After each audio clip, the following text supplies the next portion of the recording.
Hi viewers, welcome to our channel. ప్రస్తుతం మనతో పాటు ఇమ్మంది రామారావు గారు సీనియర్ జర్నలిస్ట్ ఉన్నారు. వారితో ఒకసారి మాట్లాడదాం.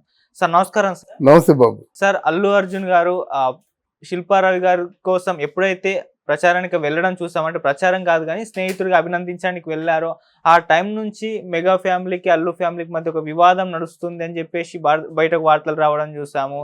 ఎన్నో విమర్శలు అల్లు అర్జున్ గారి పైన, అంటే మెగా ఫ్యాన్స్ కానివ్వండి, లేకుంటే జనసేన ఫ్యాన్స్ కానివ్వండి, విపరీతంగా ట్రోల్స్ చేయడము, దానికి అల్లు అర్జున్ గారి ఫ్యాన్స్ కూడా కౌంటర్, ఇదంతా నాటకం మనం చూసాం సార్. అయితే ఇప్పుడు రీసెంట్గా మరి వీటన్నిటికీ ఫుల్ స్టాప్ పెడదామో మరి ఎందుకో తెలియదు కానీ అల్లు అర్జున్ గారు పవన్ కళ్యాణ్ గారిని కలవబోతున్నారని ఒక వార్త బయటకు రావడం చూస్తున్నాం సార్. అంటే తొందరలో వీళ్ళు కలుస్తున్నారు, అల్లు అర్జున్ గారు అన్ని అరేంజ్మెంట్ చేసుకుంటున్నారు పవన్ కళ్యాణ్ గారిని మీట్ అవ్వడానికి అని చెప్పేసి వార్తలు వస్తున్నాయి. మరి వార్తల్లో నిజం ఎంత ఉంది, ఎలా ఉంటుంది సార్ వీళ్ళు కలిస్తే? మరి ఈ అన్ని వివాదాలకు, ఈ అన్ని చర్చలకు ఒక ఫుల్ స్టాప్ పెడుతున్నట్టే అని మనం అనుకోవచ్చా? ఇక్కడ మీరు చెప్పిన దాంట్లో ఆయన శిల్పారావు ఆయన్ని అభినందించడానికి వెళ్ళలేదు, ఆయన కోసం ప్రచారం చేయడం కోసం వెళ్ళాడు. ఇంట్లో అభినందించవచ్చు కదా, ఇంట్లో వెళ్ళి కాఫీ తాగేసి భోజనం చేసి అలా భుజం తెరిచి వచ్చేవచ్చు కదా. ఇన్ని లక్షల మంది జనంలోకి ఎందుకు వెళ్ళాడు అంటే, నా తాలూకు అభిమానులందరూ శిల్పారావుని గెలిపించండి అని చెప్పడం కోసం వెళ్ళినట్టుగా వెళ్ళింది. నేను మద్దతు చేస్తున్నానంటే అదే కదా, నా మద్దతుదారులందరూ కూడా ఆయన మద్దతు ఇవ్వమని అర్థం ఉంది. ఆయన ఏమనుకున్నప్పుడు కూడా ఎవరైనా ఇలాగే అనుకుంటారు. పక్కనే ఇక్కడ పవన్ కళ్యాణ్, నాగబాబు భార్య గారు ఒకరు కాదు, మరి ఎవరు, రామ్ చరణ్, మరి ఇక టీవీ బుల్లితెర నటీనటులు అందరూ వచ్చారు. ఆయన అడగలేదు ఎవరు, ఎవరి మట్టుకు వారి వంతుగా ప్రచారం చేస్తున్న సమయంలో మెగా ఫ్యామిలీలో ఉన్న వాళ్ళందరూ, సాయి ధర్మతేజు, వరుణ్ తేజ్ అందరూ వచ్చారు కదా, ఎక్సెప్ట్ అర్జున్. అది ఎవరికైనా బాధగానే ఉంటుంది. వాళ్ళు ఏదో అతిగా ఆలోచించారు కానీ మన కుటుంబంలో ఉంటూ ఆయన రాలేదంటే కొంచెం మనసు గాయపడుతుందన్నమాట. కొంచెం ఆవేశపరుడు గనక నాగబాబు మన కుటుంబంలో ఉన్నప్పుడు కూడా మనకి ఆపద సమయంలో సహాయం చెప్పితే మనవాడైనా పరాయివాడే, ఆ పరాయివాడైనా సరే ఆ సమయంలో సహాయం చేస్తే పరాయివాడైనా మనవాడే అని చెప్పాడు. దాని తర్వాత ఈయన స్పందించి వెంటనే పవన్ కళ్యాణ్ని కలిసి ఉంటే,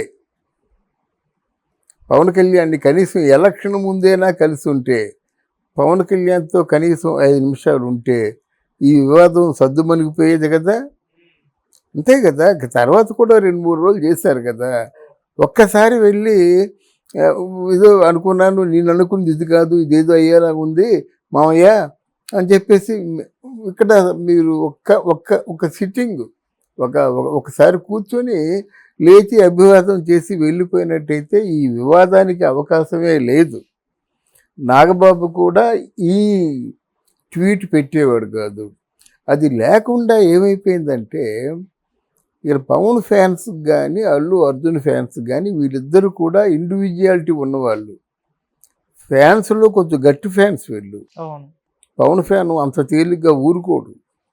అలాగే అల్లు అర్జున్ ఫ్యాన్స్ కూడా పుష్ప తర్వాత కొంచెం బిగ్గర్ సైజ్ అయిందన్నమాట. వీళ్ళు ఏం చేశారు, ఇదే మంచి అదను అనుకొని ఇంకా మొదలు పెట్టారన్నమాట. మొదలుపెట్టిన తర్వాత ఎవరైనా ఒకరు దీన్ని ఖండిస్తే బాగుండేది.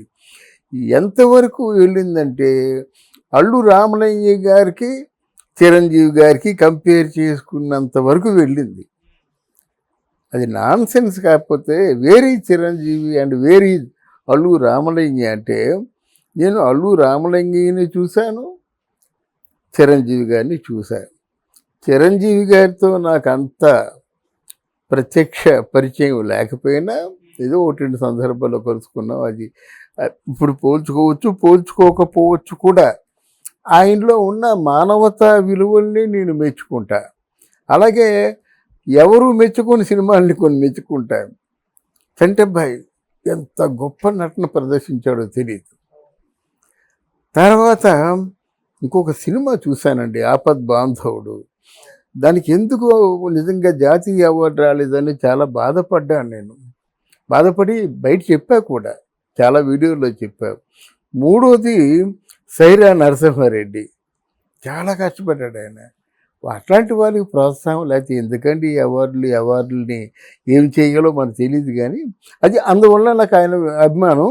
తర్వాత ఏంటంటే మన నానాటికి ఉమ్మడి కుటుంబాలు పూర్తిగా కనుచూపు మేరలో అదృశ్యమైపోతున్న తరుణంలో నేను, నా తమ్ముళ్ళు, నా కుటుంబం, నా చెల్లెళ్ళు, వాళ్ళ భర్తలు, ఇదంతా ఈ సమూహం అంతా నాదే కుటుంబం అనేటువంటి ఒక సందేశాన్ని ఆయన ద్వారా రావడం చిన్న విషయం కాదండి.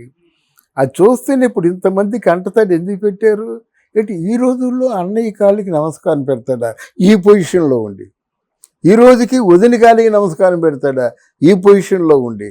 అని వలవల ఏడ్చారంటే కారణం అది మానవ సంబంధాల్లోని మాధుర్యం ఎవరినైనా కంటతడి పెట్టిస్తుంది అన్నమాట. అందువలన ఆయనతో పోల్చదగ్గ మనిషి కాదు అల్లు రామలింగయ్య గారితో నాకు ప్రత్యక్షంగా పరిచయాలు ఉన్నాయి. కొన్ని చోట్లకి గెస్ట్గా వెళ్తే నేను రమాప్రభ వెళ్ళాం. రమాప్రభ అప్పుడు నా చేత సీరియల్ రాయిస్తుంది, గూడెంలో సూర్యుడు అని వెళ్ళాం. అప్పుడు మనసు విప్పి మాట్లాడుకున్నాం. అందులో రామలింగయ్య గారిలో ఉన్నటువంటి స్థితప్రజ్ఞత చూడడానికి కమెడీగా కనిపించినప్పుడు కూడా మంచి అసలు ఆధ్యాత్మిక భావన ఎంత అంటే రమాప్రభ గారికి ఎంత ఉందో ఆయనకి అంతే ఉంది. రమాప్రభ కూడా చిన్నది కాదు, తర్వాత ఇంకోసారి చెప్పుకుందాం. కానీ ఈయనక అంటే ఇదేమిటి, ఈ శరీరం ఏంటి, లోపల ఉన్నవాడు ఎవడు, వాడు ఏం పలికిస్తున్నాడు, మనం ఎలా రిసీవ్ చేసుకుంటున్నాం, మనల్ని మనం ఎలా మోసం చేసుకుంటున్నాం, ఈ చర్చే మాకు జరిగింది. అక్కడక్కడ మద్రాసులో ఎక్కడికి వలసలవాకం ఎక్కడికి వెళ్ళాం, జెండా వందనం చేయించారు, గెస్ట్గా రమాప్రభ వచ్చింది. మొత్తం దారి పొడుగుతా కూడా ఈ మాటలే. ఇది ఎందుకు చెప్పానంటే నేను ఆయన అప్పటికే మనకి రేలంగి గారిలాగా, పద్మనాభం లాగా, రాజబాబు లాగా, ఇప్పుడు బ్రహ్మానందం లాగా ఎప్పుడు కూడా ఆయన లైమ్ లైట్లో లేడు. ఏ క్యారెక్టర్ ఇచ్చినా సరే బాగా చేస్తాడు. కామెడీ ఎంత బాగా చేస్తాడో, ఇంకా ఏమంటారు, ఒక మామగారి క్యారెక్టర్లు, నాన్నగారి క్యారెక్టర్లు, ఇంకేమైనా క్యారెక్టర్లు ఇచ్చినట్టయితే చాలా హుందాగా చేయగల సామర్థ్యం ఉంది. అన్నిటికంటే ఎక్కువగా పేసెస్ చేస్తాడు. ఆయన్ని సక్రమంగా ఉపయోగించుకోలేకపోయింది చిత్ర పరిశ్రమ. ఎవరు లైమ్ లైట్లో ఉంటే వాళ్ళే తీసుకుంటారన్నమాట. ఈయన చిరంజీవి పరిచయం అయ్యేటప్పటికీ అల్లు రామలింగయ్య ఈ సక్సెస్ఫుల్ ఆర్టిస్ట్, ఏ పాత్ర ఇచ్చినా బాగా చేస్తాడు అని ఒకటి. రామలింగయ్య గారిలో ఉన్న విశేషమైన గుణం అంటే చాలామంది తెలియదు, ఆయన రెమ్యూనరేషన్ దగ్గర ఎప్పుడు కూడా అంటే బలవంతం చేయరు. అవకాశం ఎవడే చాలు అంటే పని లేకుండా ఉండలేడు. అంటే మీరు ఏ సినిమా చేయండి, నన్ను పెట్టుకోవాలి అన్నదేమాట. అది వదిలేసి మొత్తం అంటే ఆ ఈగో, నేను పెద్ద ఆర్టిస్ట్ని కదని ఈగో వదిలేసి వాళ్ళు కలిసిపోతాడు. అదే రామలింగయ్య విజయానికి కారణం. కానీ రామలింగయ్యను ఎవరు చిరంజీవి ఒకటి కాదు కదా. చిరంజీవి తిన్న దెబ్బలు రామలింగయ్య ఎక్కడ తిన్నాడు? కాదంటే ఆర్టిస్ట్గా స్పాన్ ఎక్కువ ఉంది. ఆయన పూర్తిగా అంటే విరమించే నాటికి ఆయన తాలూకు రెమ్యూనరేషన్ లక్షలు తప్ప కోట్లకి వెళ్ళలేదు ఆ రోజు. చిరంజీవి అలా కాదు కదా. తెలుసు కదా, సింగపూర్కి రంగనాథ్ వెళ్ళాడు, చిరంజీవి వెళ్ళాడు. అప్పుడు రంగనాథ్ హీరో, అర్థమైందా? అప్పటికి ఇచ్చిన రెమ్యూనరేషన్ చాలా తక్కువ. అటువంటి చిరంజీవి తదేక దీక్షతో సినిమాల్లో ఉండి మొదట సుప్రీం హీరో అయ్యి తర్వాత మెగా హీరో అయ్యాడు. కనుక ఎట్టి పరిస్థితుల్లో కూడా మళ్ళీ చెప్తున్నాను, ఎవరేమనుకున్నప్పుడు కూడా చిరంజీవి గారితో ఈక్వల్ రామలింగయ్య గారు కాదు. అదంటే ఆయన మహా మనిషి, గొప్పవాడు, గొప్ప విజ్ఞత ఉన్నవాడు.